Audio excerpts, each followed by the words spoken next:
अस्सलाम वालेकुम दोस्तों, मैं मोहम्मद आसिफ आरवाई के पोल्ट्री फार्म से।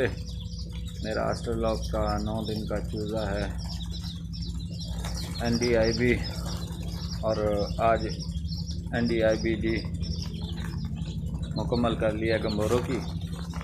3 वैक्सीन अभी बाकी हैं। माशाल्लाह ये देखिए हेल्दी एंड एक्टिव है। माशाल्लाह माशाल्लाह बहुत अच्छी ग्रोथ कर रहा है। आज ये 9 दिन का हो चुका है।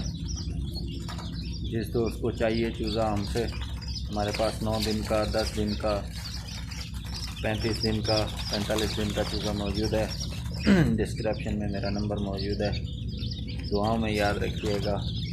मोहम्मद आसिफ आरवाई के पोल्ट्री फार्म, रहीम यार खान।